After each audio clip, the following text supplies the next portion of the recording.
السلام علیکم و رحمت الله و برکاته.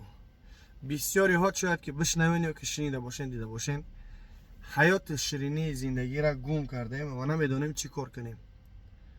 یعنی حیات شیرینی و لذت زندگی در طاعت عبادت الله هست.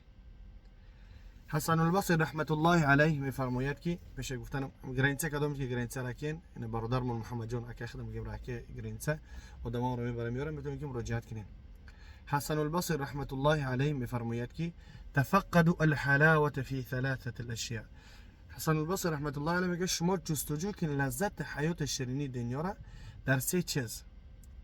یک از اونها یعنی در نماز، دومی از اونها در ذکر یاد عبادت الله، سومی از اونها در تلاوت قرآن.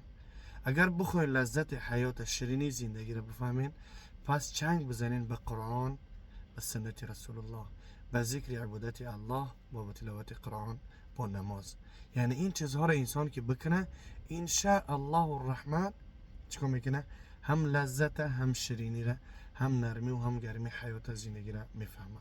و همون خاطر کدامت که حیات گم کردگی، کدامت که لذت شیرین حیات گم کرده، کدامت که در زندگی جنگ جنجال جدال نافهمایی میتونین که چیکار کنین؟ رجوع به سوی پروردگار بکنین، با نماز باشین. ان شاء الله که همش به خواست الله خوب میشه، جور میشه. قرض داریم، مشکلی داریم، پرابلم داریم، جنگ جنجال نافهمایی عقیدت را از بار جنگ جدال دیگه زیاده، چون رجوع به سوی پروردگار از الله سبحانه و تعالی طلب کن. الله همشه خوب میگردانه به خواست الله. خب باز یک بار توصیه میتونم که رقم ها گرینچه برادری خدمانه میتونین که مراجعت کنین، در خدمت هستن. باقی در امان الله. السلام علیکم.